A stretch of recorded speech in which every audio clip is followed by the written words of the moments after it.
Shalom kawan-kawanku di GKI Jatinegara. Selamat hari Minggu. Saya Pendeta Cangguifa menyapa dari Bandung. Dan hari ini kita akan merenungkan firman Tuhan dengan satu tema yang diberikan kepada saya adalah mengembalikan ayah kepada keluarga. Dan firman Tuhan mau kita ambil dari dua bagian. Yang pertama dari Injil Lukas. Injil Lukas pasal yang pertama ayat 16 dan ke-17. Saya akan membacakan bagi kita semua. Ia akan membuat banyak orang Israel berbalik kepada Tuhan Allah mereka. Dan ia akan berjalan mendahului Tuhan dalam roh dan kuasa Elia untuk membuat hati bapa-bapa berbalik kepada anak-anaknya dan hati orang-orang durhaka kepada pikiran orang-orang benar. Dan dengan demikian menyiapkan bagi Tuhan suatu umat yang layak baginya. Nah, saudara-saudara, di bagian firman Tuhan ini adalah satu nubuatan yang diberikan oleh malaikat kepada Sakaria. Itu adalah ayah daripada Yohanes Pembaptis, tentang peranannya di mana dia membuka jalan bagi Tuhan kita Yesus Kristus.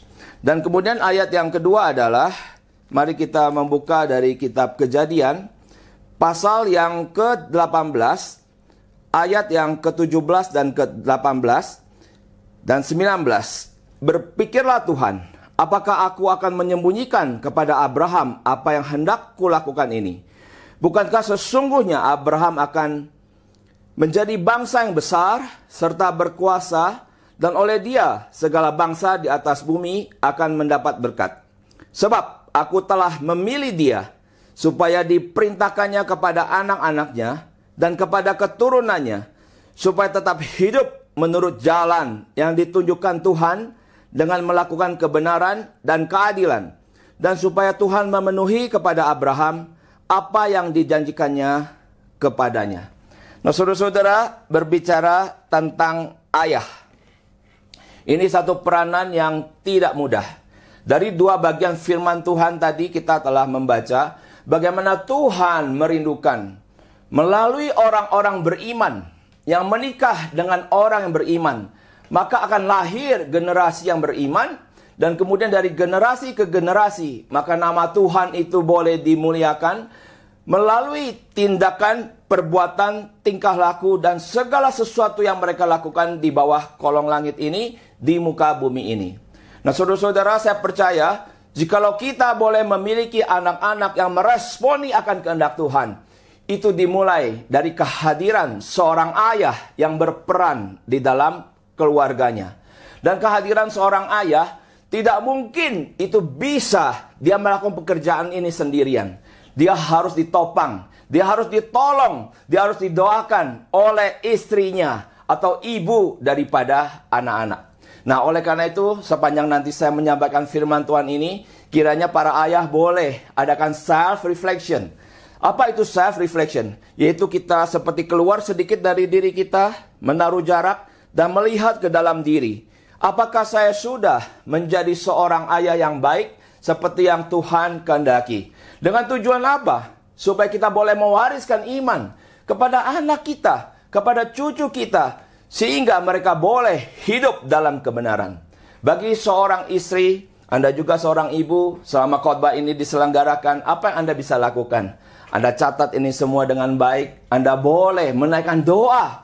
Doakan suami Anda dengan air mata, supaya dia bisa berperan dengan maksimal di hadapan Tuhan dan menjadi berkat, menjadi teladan bagi keluarga. Nah, jikalau Anda seorang anak, Anda masih single, Anda belum menikah, Anda boleh mengingat akan ayah dan ibu. Dan kemudian sekali lagi, kita mendekati tahta Tuhan. Kita berdoa, memohon hal-hal yang baik itu boleh hadir di dalam rumah tangga kita. Nah, saudara-saudara, saya ingin memulai dari mana? Yaitu dari kita self-reflection, mencoba melihat, adakah kelemahan-kelemahan hari ini kita sebagai seorang ayah, dan kemudian kita boleh menutupi akan kelemahan-kelemahan tersebut dengan pertolongan Tuhan. Nah, beberapa kelemahan yang saya catat adalah yang pertama, seorang ayah, dia seorang yang sangat bertanggung jawab. Nah, karenanya di dalam dirinya Tuhan telah memberikan satu sumber kebahagiaan, yaitu berasal dari pencapaian di dalam pekerjaan, di dalam pencapaian dalam usaha-usaha, dalam bisnis, dalam dagang, di dalam profesionalisme dia bekerja. Pada zaman dahulu, para pria berkelompok pergi berburu, menyambung nyawa untuk menghadapi banyak sekali bahaya di luar. Berburu demi apa? Mendapatkan makanan. Dan saat boleh mendapatkan makanan itu, binatang buruan dibawa pulang. Itu sumber kebahagiaannya, ya. Nah, pada hari ini para lelaki, para ayah tidak luput daripada hal-hal seperti demikian. Sangat bahagia, sangat bangga kalau berhasil naik jabatan, kalau berhasil memperluas akan wilayah usahanya, jikalau boleh berhasil di dalam pencapaian di dalam ekonominya. Tentu ini sesuatu hal yang alamiah, ya. Dan banyak orang bekerja begitu bangga, begitu bahagia. Saya acukan jempol bagi para lelaki yang demikian. Tetapi di dalam kebanggaannya, di sini juga ada kelemahannya. Kenapa? Karena di dalam dia menggali kebahagiaan dari pencapaian demi pencapaian demi pencapaian demi pencapaian, sampai ada istilah workaholic, gila kerja. Maka dia sudah lupa bahwa dia juga adalah seorang suami, di mana istri membutuhkan akan perhatiannya, di mana istri membutuhkan waktunya, di mana anak-anak juga ingin bermain dengan dia. Nah, saudara-saudara, sehingga saya ingin mengencourage kepada setiap kita bahwa ada satu hal yang kita juga harus gali. Bukan hanya daripada pekerjaan saja kebahagiaan itu bisa kita gali, tapi kita juga bisa menggali kebahagiaan daripada keluarga. Ini yang saya sebut sebagai family man. Nah, saudara-saudara, ini tidak mudah. Saya mengingat di masa-masa awal saya melayani Tuhan. Ya, melayani Tuhan, saya seorang hamba Tuhan, saya menggali juga kebahagiaan daripada pelayanan. Karena pelayanan adalah pekerjaan saya. Saya senang saat membesuk, saya senang saat memimpin rapat, saya senang waktu mempersiapkan khotbah dan berkhotbah di hadapan ribuan jemaat. Nah, tapi di saat yang sama, Tuhan melalui pernikahanku telah menganugerahkan 3 anak yang lucu-lucu. Nah, apakah saya bisa menjadi seorang family man? Wah, tidak mudah. Tidak mudah. Pernah istri saya mendekati saya dan berkata, coba sekali-sekali main dong sama anak. Nah, pada dasarnya saya belajar untuk teachable. Mengingat masa kecil saya tidak bisa mengingat ada masa-masa ayah saya itu bermain dengan saya. Sehingga hari ini pun bermain dengan anak itu tidak mudah. Tetapi saya mencoba. Saat anak saya masih kecil, kami main itu mobil, ya, yang ditarik ke belakang. Kemudian anak saya duduk di sana, dilepas, seret, kemudian dibalikkan ke arah saya. Saya belajar melakukan itu. Tapi yang namanya happiness, apakah saya dapatkan? Saya sambil bermain, saya berpikir-pikir, apa ya senangnya seperti ini ya? Kok saya seperti tidak mendapatkan sesuatu happiness dari tindakan-tindakan seperti ini? Tetapi saya mencoba mengajar diri saya sendiri. Kuiva, kamu harus belajar menjadi seorang ayah. Mungkin hal ini tidak berkesan bagi saya. Hal yang berkesan bagi saya adalah saat waktu saya pelayanan, waktu saya bekerja, waktu saya mencapai pencapaian tertentu. Tetapi hal ini sangat berharga bagi anak saya. Sehingga itu bisa menjadi memori yang indah bagi dia pada saat dia dewasa. Bahwa ayahnya di tengah berbagai kesibukan mau bermain dengan dia. Nah, saudara-saudara, sekali lagi ini tidak mudah. Family man adalah orang-orang, suami, ayah, yang belajar untuk menggali kebahagiaan, happiness, dari dalam keluarga. Artinya, membangun relasi yang solid, suami istri, menggali kebahagiaan dalam relasi dengan istrinya.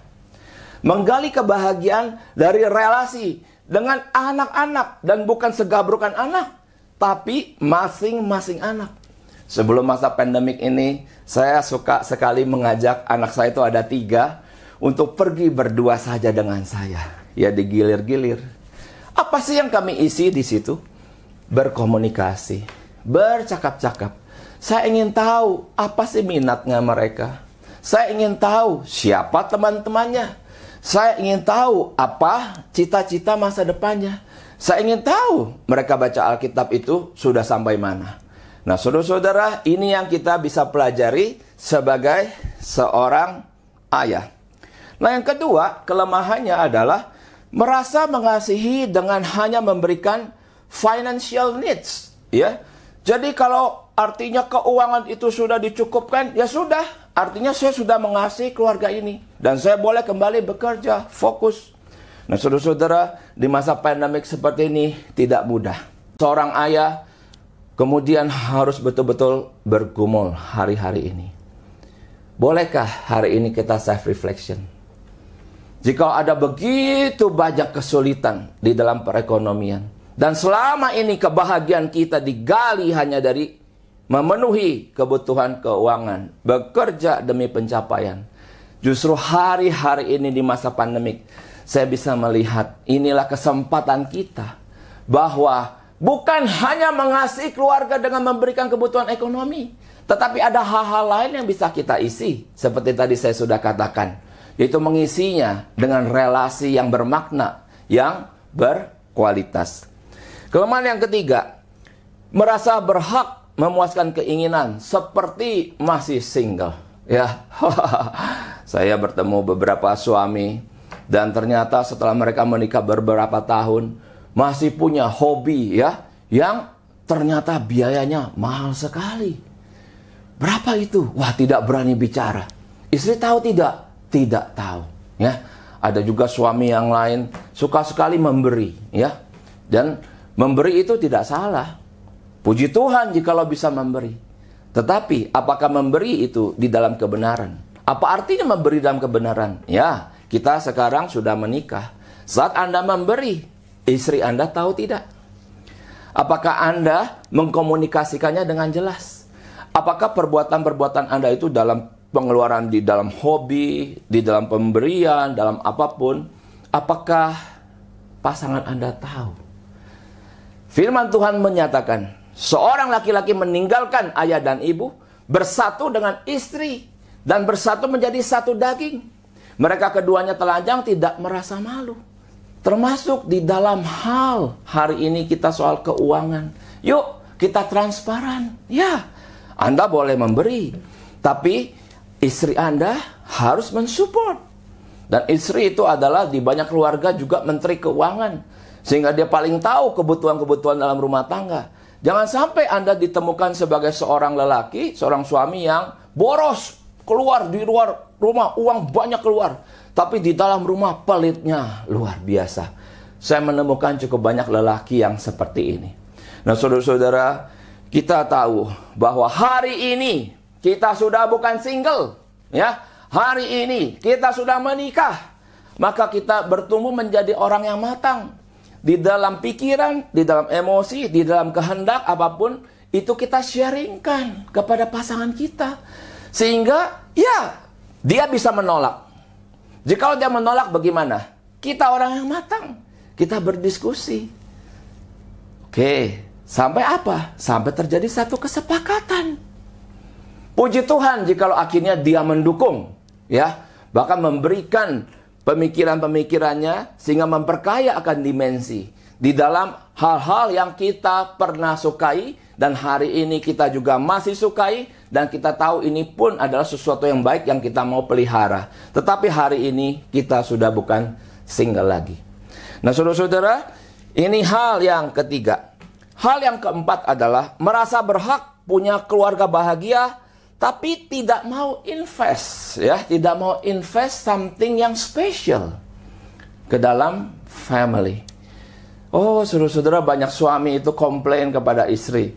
Dianggap istri itulah yang bertanggung jawab untuk semua hal dalam rumah tangga. Semua soal anak. Saya urusannya adalah di luar, mencari uang.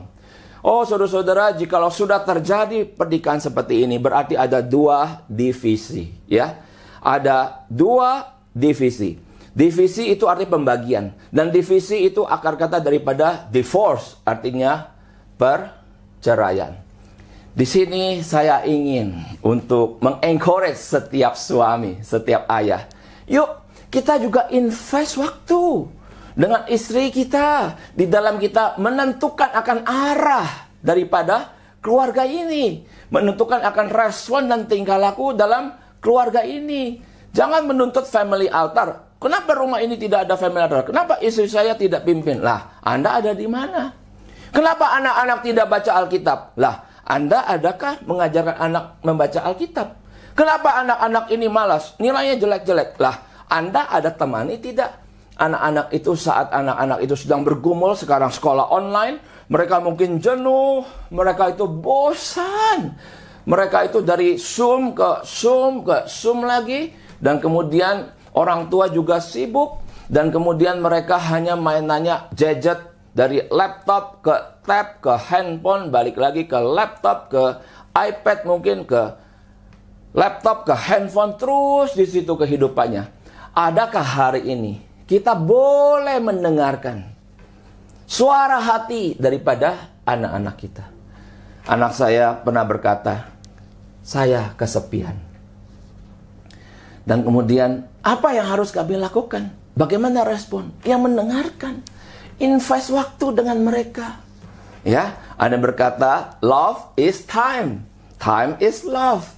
Love equal to time. Time equal to love. Artinya kalau kita berani berkata, saya mengasihi keluarga ini, maka saya pun ingin menginvestasikan waktu yang berkualitas dengan mereka. Nah, yang kelima, kelemahan daripada ayah. Diam-diam menilai bahwa kerohanian itu sebagai hal yang kurang penting. Ya, bahwa kerohanian itu sebagai hal yang kurang penting. Dan dirinya sendiri tidak pernah mau belajar akan firman Tuhan. Nah, saudara-saudara, bagaimana pemandangan saudara sebagai seorang ayah? Rohani itu penting atau tidak penting? Bagi saya pribadi, kerohanian itu sangat penting. Penting dalam hal apa? Penting dalam hal bagaimana istri saya bisa berkomunikasi secara terbuka dengan Tuhan. Tuhan Yesus Kristus.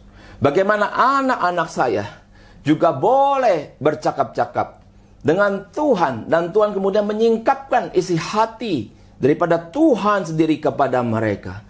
Sehingga setiap anak boleh mengerti akan tujuan hidupnya, tentang arah hidupnya, tentang mengapa dia ada di dunia ini. Nah, akhirnya saudara-saudara, jikalau kita ingin menjadi ayah yang baik, kita mulai dari mana? Saudara-saudara, suami adalah kepala istri. Kristus adalah kepala jemaat. Maka, di dalam firman Tuhan tersebut, kita mengerti satu kata, yaitu kepala. Apa arti kepala? Yang pertama, kepala adalah orang pertama dalam rumah yang mentaati akan firman Tuhan. Nah, ini tidak mudah, ya. Saudara-saudara, saya 21 tahun berumah tangga, jatuh bangun dalam hal ini. Yaitu menjadi kepala orang pertama dalam rumah yang mentaati firman Tuhan. Saat saya berkata kepada anak-anak, sudah baca Alkitab? Saya harus melihat diri saya, apakah saya membaca Alkitab? Hei anak-anak, lakukan kebenaran. Apakah saya sudah melakukan kebenaran? Jadi inilah yang bisa kita terima dari Tuhan. Saya orang pertama dalam rumah ini untuk melakukan firman Tuhan. Karenanya kita tidak bisa tidak setiap hari harus membangun satu kehidupan dalam sistem hidup kita. Sistem itu kumpulan kebiasaan. Nah, dalam sistem hidup kita sebagai seorang ayah, adakah kebiasaan untuk mengundang Tuhan masuk dalam kehidupan kita pribadi? Saya mengencourage setiap ayah, setiap suami. Yuk, di masa pandemik ini, setiap pagi begitu bangun, seek Him, cari Tuhan, cari Dia, baca kitab suci, nikmati pembacaan kitab suci. Kita menantikan Tuhan, apa yang Tuhan mau sampaikan kepada kita secara pribadi. Oh, besar daripada berkat Tuhan yang dinyatakan kepada setiap ayah yang mencari Dia setiap pagi. Maka Tuhan akan memberikan perkenanan Tuhan. Itu adalah the favor of the Lord. Dan perkenanan itu berupa apa? Tuhan menghadapkan wajahnya kepada kita, memberi kita damai sejahtera, memberi kita sukacita. Itu adalah upah yang luar biasa. Saya secara pribadi menikmati. Pandemi ini sudah 1,5 tahun lebih. Tapi hari ini saya tetap boleh ada damai sejahtera Tuhan. Saya boleh ada sukacita. Saya boleh ada semangat. Dan ini penting bagi seluruh keluarga melihat seorang ayah yang hidup before God, di hadapan Tuhan. Seorang ayah yang mencari Tuhan setiap hari. Nah, bagaimana kalau hari ini kita memandang kerohanian itu tidak penting? Baca Alkitab itu tidak penting. Bersekutu dengan Tuhan itu tidak penting. Kita self-reflection. Mari kita nilai diri kita. Mengapa saya tidak merasa ini penting di hadapan Tuhan untuk bersekutu dengan Tuhan? Mengapa? Dan saudara-saudara, saya berharap saya pernah ada satu masa juga merenungkan hidup saya. Mengapa begitu sukar saya membaca kitab suci? Dan saya menangis di hadapan Tuhan. Tuhan, tolonglah hambamu ini. Bahkan untuk membaca kitab suci, untuk merenungkan firman begitu sulit. Saya berdoa, saya menangis, dan saya memohon belas kasihan Tuhan. Ada dua macam umat. 1 Petrus 2 ayat 10 menyatakan, ada bukan umat Tuhan tidak mendapatkan belas kasihan Tuhan. Tetapi kamu adalah umat Allah, umatku, dan kamu mendapatkan belas kasihan Tuhan. Di dalam belas kasihan Tuhan yang kita raih, yang kita terima, saat ada kelemahan kita sebagai ayah. Yang pertama, tadi saya sudah katakan, yaitu untuk menjadi orang pertama dalam rumah yang taat kepada firman, tapi kita tidak bisa melakukannya. Kenapa? Karena kita kurang ingin untuk bersekutu dengannya. Kenapa? Tidak tahu. Mungkin kita kurang keteladanan. Mungkin kita malas. Mungkin kita merasa tidak ada gunanya. Banyak hal. Tetapi bukankah ini hal yang penting bahwa kita bersekutu dengan Tuhan? Nah, saat menyadari hal seperti ini, adakah air mata? Adakah hati yang hancur dan remuk dan rendah hati di hadapan Tuhan dan memohon, Tuhan, kasihanilah aku. Aku ini seorang ayah yang tidak mau bersekutu dengan Tuhan. Padahal aku adalah orang pertama dalam rumah tangga ini untuk taat kepada firman Tuhan. Kiranya Tuhan menolong setiap kita para ayah untuk memiliki hati yang seperti ini. Berlutut di hadapan Tuhan, menangis di hadapannya, untuk memohon belas kasihannya. Untuk apa? Untuk tiap hari intim dengan Tuhan. Ini hal yang pertama dalam peranan kita sebagai seorang ayah yang adalah kepala. Nah, hal yang kedua adalah kepala itu adalah dalam bahasa Yunani itu kepale, memiliki arti adalah sebagai sumber, ya. Sumber. Saudara tahu sumber? Maka itu adalah source dalam bahasa Inggris. Dan kalau kita berpikir tentang sumber, apa ya yang kita bisa jadikan sebagai ilustrasi? Itu misalnya berbicara soal sumber mata air. Nah, sumber mata air itu air yang segar. Keluar dari tanah, udah melewati penyaringan. Dan dia tidak berhenti sepanjang musim. Selalu itu air itu keluar. Air yang jernih, air yang bersih, air yang menyegarkan, air yang menyehatkan, air yang mengembalikan akan kekuatan. Nah, saudara-saudara, saat saya mengerti arti, oh, ternyata kepala, itu kepale, itu adalah sumber, maka saya juga akhirnya memohon pertolongan Tuhan. Tuhan, tolong saya, supaya saya boleh menjadi sumber yang baik bagi keluargaku. Sumber apa saja? Ada beberapa hal yang di sini saya catat. Yang pertama adalah sumber kebenaran. Yang kedua adalah sumber perlindungan. Yang ketiga adalah sumber kehidupan. Yang keempat adalah sumber semangat. Nah, saudara-saudara, kita para ayah, kita para suami adalah sumber bagi keluarga ini. Kristus kepala daripada jemaat. Kristus sumber bagi jemaat. Itu jelas.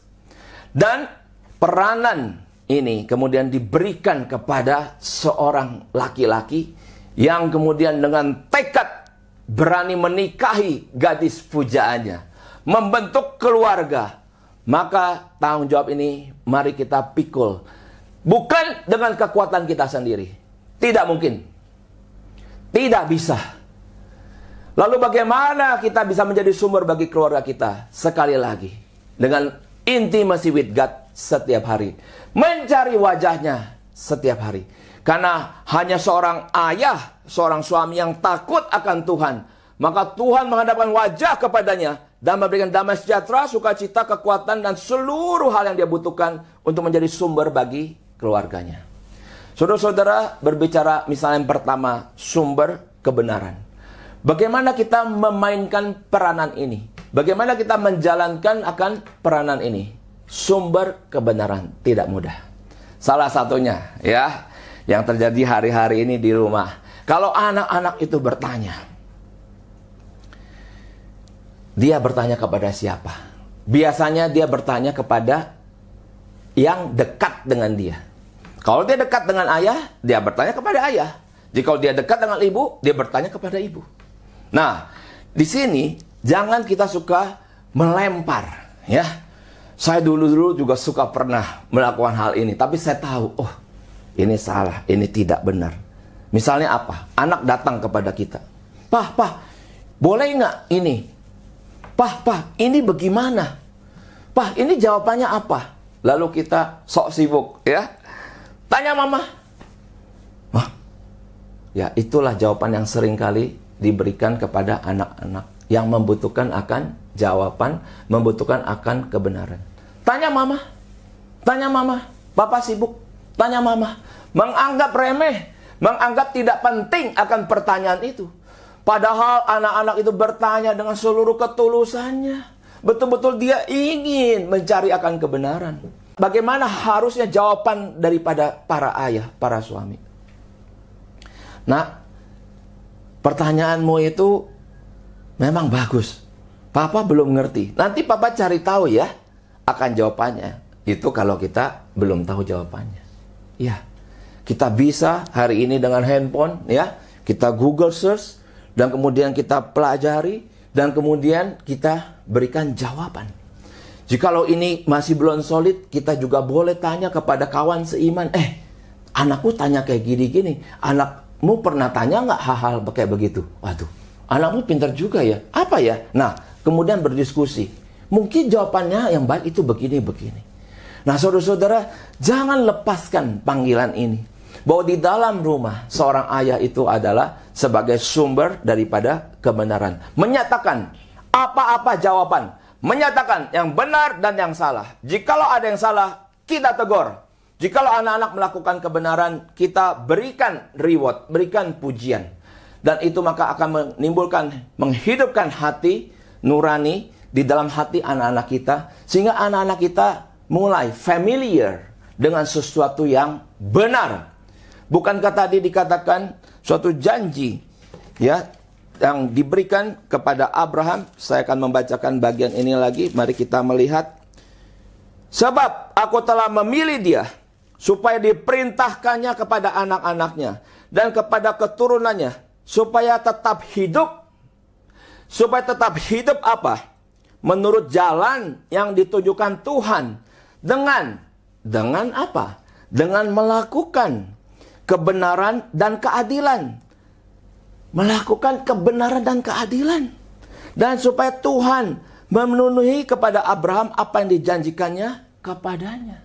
Oh saudara-saudara, janji Tuhan, covenant of our God, itu juga membutuhkan dari diri kita menerima janji itu untuk meresponinya secara maksimal, meresponinya dengan positif, meresponinya dengan berjalan di dalam ketaatan.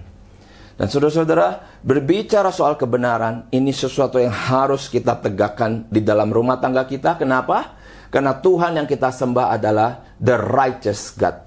Tuhan yang benar. Satu ketika kelak kita akan mempertanggungjawabkan semua apa yang kita perkatakan, semua apa yang kita lakukan, semua apa yang kita perbuat di kolong langit ini. Pertanggungjawabkan kepada siapa? Kepada Tuhan yang menuntut akan kebenaran. Dan hari-hari ini kebenaran dimulai dari mana? Kita adalah anak-anak Tuhan. Maka kebenaran itu datang dari status. Apakah kita adalah orang benar? Dan tahu dari mana kita adalah orang benar? Orang benar hidup karena percayanya. Percaya kepada siapa? Kepada Tuhan Yesus. Dia yang sudah mati di atas kayu salib. Tapi mati tidak menghentikan dia. Dia bangkit pada hari ketiga. Menebus akan dosa kita. Dia mengalahkan maut. Percaya kepada Yesus Kristus Sang Juru Selamat. Maka secara status hari ini kita dibenarkan. Saudara-saudara, adakah kebenaran seperti ini? Kita juga pertanyakan kepada anak-anak kita. Adakah kebenaran seperti ini juga nampak dalam tindak tanduk, dalam tingkah laku anak-anak kita? Saudara-saudara, di dalam keluarga saya ada 3 anak. Yang pertama sudah kuliah, Josten namanya. Yang kedua Jolin, hari ini SMK kelas 2. Dan yang terakhir itu Josen, ya, yang hari ini masih SMP kelas 3. Satu ketika saya melihat bahwa pada diri yang bungsu ini, dia ada kesulitan sepertinya untuk membaca Alkitab. Jadi bacanya itu malas-malas, ya. Padahal kami satu keluarga sedang ada satu tekad membaca Alkitab bersama-sama, tapi secara pribadi, ya, masing-masing membaca. Saya baca dengan kecepatan saya, istri saya membaca dengan kecepatannya dia pribadi. Demikian juga 3 anak masing-masing itu beda. Nah, saya perhatikan yang kecil ini kok sukar sekali ya rasanya membaca. Oh, saudara-saudara, inilah saya, hamba Tuhan, yang juga bergumul akan keselamatan anak-anak saya. Satu ketika dengan pimpinan Tuhan, dengan bijaksana daripada Tuhan, saya bertanya kepada anak saya, Josen, itu satu siang ya, kapan kamu terakhir kali bercakap-cakap sama Tuhan Yesus? Saya tanya itu kepada dia. Kemudian dia melihat saya bercakap-cakap. Dia seperti bengong begitu. Lalu dia lihat ke atas, ke langit-langit. Wah, saya sudah mulai gelisah ya. Ya, kapan kamu terakhir kali bercakap-cakap sama Tuhan Yesus? Setelah dia lihat ke langit, kemudian dia berkata kepada saya, enggak pernah, Pak. Enggak pernah, Pak. Waduh. Saya tidak bertanya kepada dia, Josen, kapan kamu terakhir kali berdoa? Dia pasti dengan gampang menjawab, baru tadi, Pak, doa makan. Baru tadi pagi, Pak, doa makan pagi, ya kan? Nah, saudara-saudara, jikalau kita bertanya kapan terakhir berdoa, anak-anak kita ada religiositas. Ada dia baca Alkitab. Ya, dari sekolah baca Alkitab ada tiap pagi. Ya, doa ada di sekolah baca. Itu Alkitab ada berdoa. Dia juga ada doa makan. Itu semua tingkah laku religiosity yang pasti diajarkan setiap ayah, setiap ibu kepada anak-anak. Tetapi ini sesuatu pertanyaan yang sangat intimate, yaitu, anakku, kapan kamu terakhir bercakap-cakap dengan Tuhan? Dan dia berkata, tidak pernah. Oh, saudara-saudara, berbicara tentang kebenaran. Yang pertama, status kita adalah dibenarkan oleh Tuhan. Melalui apa? Melalui Tuhan menganugerahkan iman kepadanya. Menganugerahkan iman kepadanya.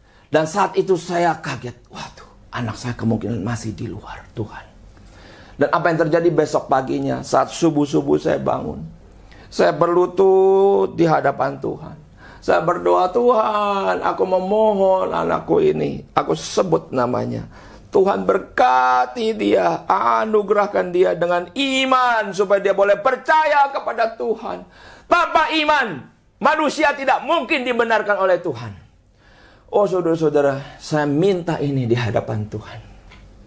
Hal ini saya tidak lakukan kepada kakak-kakaknya.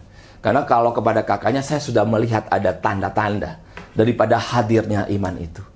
Dan saya menuntut di hadapan Tuhan, kiranya tanda-tanda itu juga boleh Tuhan nyatakan kepada anakku yang bungsu. Oh, saudara-saudara, ini lelaki, suami, ayah sebagai sumber kebenaran. Kebenaran karena status. Make sure seluruh anggota keluarga di dalam Tuhan. Jikalau belum, mohon belas kasihan Tuhan. Dan yang berikutnya adalah kebenaran itu juga boleh ditemukan di dalam buah-buah yang nampak. Tuhan Yesus menyatakan, dari buahnya lah kamu akan mengenal mereka. Adakah buah-buah iman itu hadir di dalam rumah tangga kita? Seorang ayah, saya percaya adalah the watchers of the soul, yang mengamati akan jiwa. Apakah jiwa anak-anakku di dalam atau di luar Tuhan? Puji Tuhan jikalau sudah di dalam Tuhan. Tapi menangislah di hadapan Tuhan jikalau ternyata anak kita tidak pernah membaca Alkitab, tidak pernah bertanya kepada Tuhan, tidak pernah bergumul akan dosa-dosanya, masih menikmati dosa-dosa di tempat yang terselubung. Oh saudara-saudara, ini pastinya tidak mudah. Saya sebagai ayah sangat gentar saat saya kemudian memohon di hadapan Tuhan. Dengan air mata, dengan hati yang remuk, meminta Tuhan menyelamatkan anak saya. Tuhan bergerak secepat cahaya. Hari ini sudah beberapa bulan lewat, saya bisa melihat anak saya tiap pagi membaca kitab suci. Dan bukan hanya membaca, dia juga mencatat. Ada catatan-catatan, ya. Dan saya pagi hari suka tanya, Jo, baca apa kamu hari ini? Dia bisa sebutkan, ini Pak, tadi baru baca Daud, gini. Ini Pak, tadi baru baca Musa, gini. Oh saudara-saudara, saya merasa sangat berbahagia.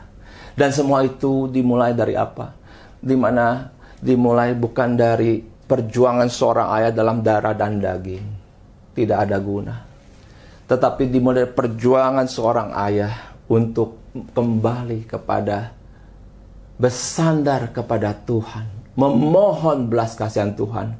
Karena Tuhan Yesus pernah berkata, di luar aku, kamu tidak bisa berbuat apa-apa.